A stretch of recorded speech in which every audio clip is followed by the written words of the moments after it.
All right, guys, we haven't done one of these in a while, and I wanted to get back on that horse because I feel like there's a lot of new whiskey people out there, and they need to know some of this terminology.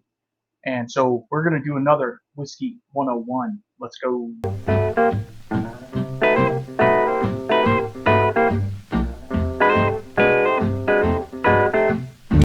Now, I can't remember because I didn't go back and listen or look. I have a whole playlist of Whiskey 101. And go back and watch those because there's some really good content in there for you. If you're getting into whiskey, if you're trying to learn about whiskey, that playlist kind of helps you. I do all the hard work so you don't have to. Does that make sense? So uh, today we are going to talk about mash bills. I know it sounds stupid, but there's a lot going on here. So what is a mash bill, right? When people say the mash bill is this.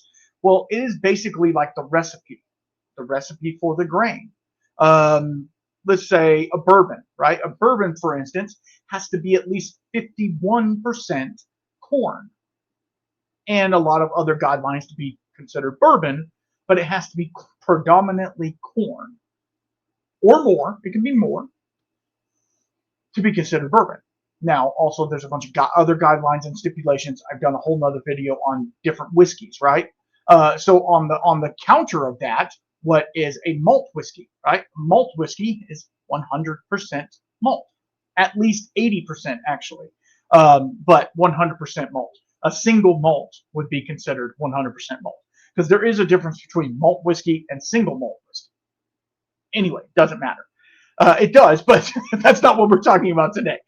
So a mash bill is just that. It's the recipe, and everybody wants to have their proprietary blend because they don't want to be like the other guy.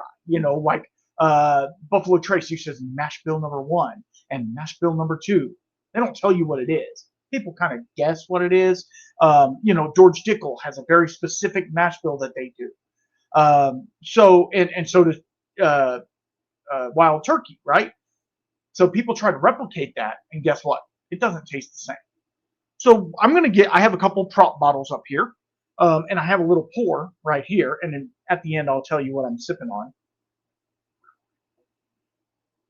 So this prop bottle is a single barrel from Law's Whiskey House. I recently had them on my podcast. Absolutely fantastic stuff coming out of Colorado. Now, I don't know if you can see that. I'm not gonna hold it up there for very long. There's a lot of information on the front of this and on the back.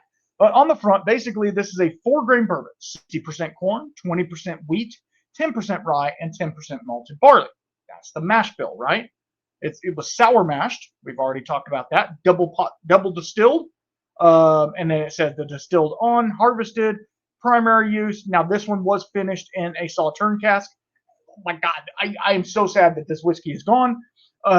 Anyway, bottle 1 of 222, Doc's favorite number. So that just means that it's 60% corn, so it's a bourbon, right? But they call it a 4-grain. Now, does 4-grain make you excited? Does it matter if it has wheat and rye in it? It does change the flavor of it, obviously.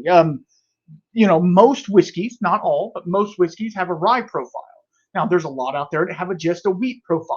But when you mix the wheat and the rye, you get a spiciness and for lack of a better word, a smoothness going together.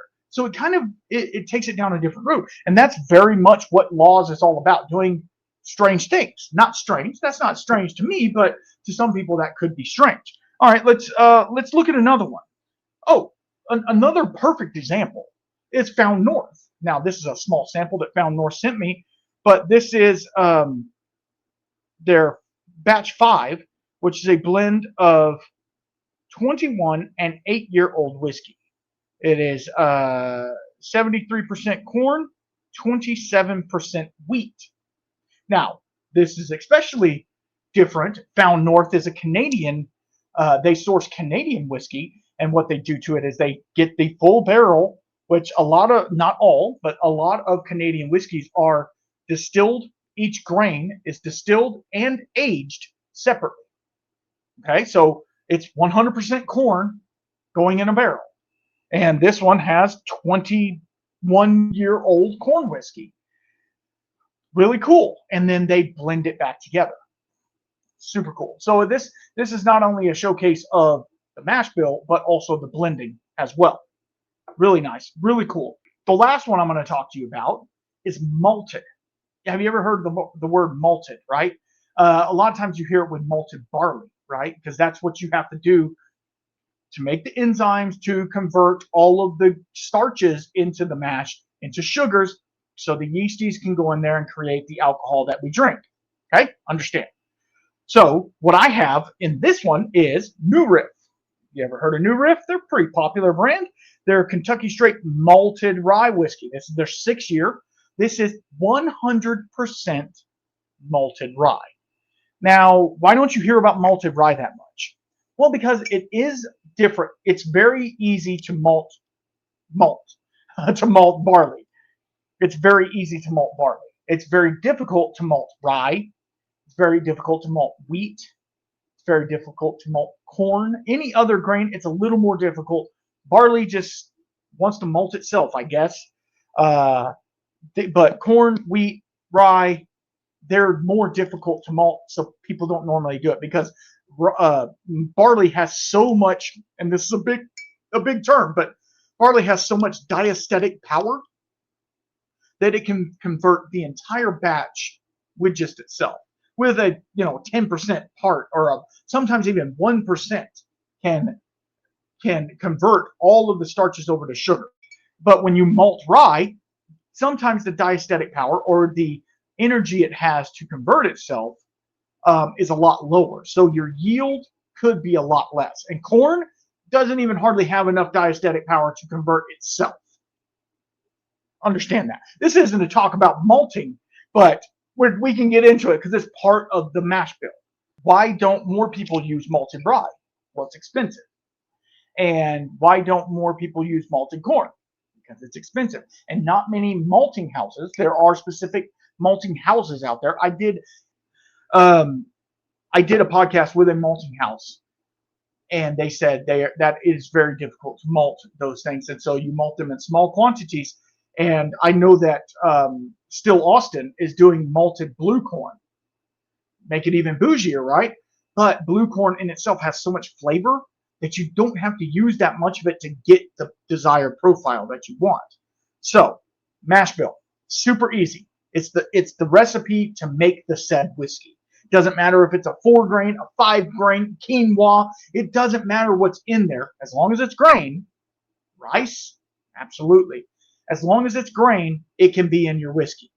Now, in order for it to be some things, it has to be predominantly that, right? In order for it to be a rye, it has to be 51% rye grain. In order for it to be a bourbon, it has to be 51% corn, right? So, take that into consideration. But I hope this helps you out a little bit. There's so many different mash bills out there. Read on the labels. Sometimes they will tell you the mash bill. And it's super cool to find the mash bill that you're kind of jiving with and say, hey, I really like that. Okay, like everybody always talks about MGP's 95.5 rye whiskey, right? You hear it all the time. Well, it's 95% rye, 5% malted barley. And so it's a super strong rye profile and not so much barley, right? And then everybody also says the high rye mash bill, right? High rye is anything over, I think, 18%. If I'm not, don't quote me on that. Might be 21. But you can do 51% corn and 49% rye if you want it. That's totally legal, still a bourbon. Or you could flip it the other way and do 51% rye and 49% corn if you wanted to. And it would be a rye whiskey just with a high corn content. It's super cool. And that's why it's so cool these distilleries, even the big brands, are playing around with all of these different mash bills. Because why not? We don't want to get stuck in one thing, and it might be cool. I mean, think about New Riff sitting this 100% malted rye in a barrel for 6 years and being like, I hope it's good. I hope it tastes good. I can tell you it does. It's so sweet on the nose. There's so much in this glass. This is not a review on it, so.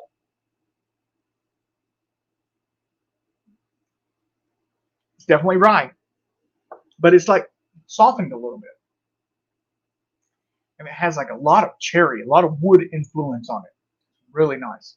It's really nice. It's nothing encumbering the rye at all. It's really good. So y'all get out there, try some different mash bills. Try to go on people's websites and find their mash bills out, and try these different ones and say, man, I really like the wheated mash bill. I really like the whatever, and go from there and just kind of dip into different things. Get out there and explore whiskey. And that's what it's all about. And that's what these 101s are all about, going out and exploring whiskey. So if you like this type of content, you know what to do. Click the buttons. And patreon.com/the whiskey shaman. I'll send you some samples. We'll have a good time. I'm fixing to do a Patreon only live stream very soon, guys. Chill. Y'all be good. And until next time, keep your spirits up.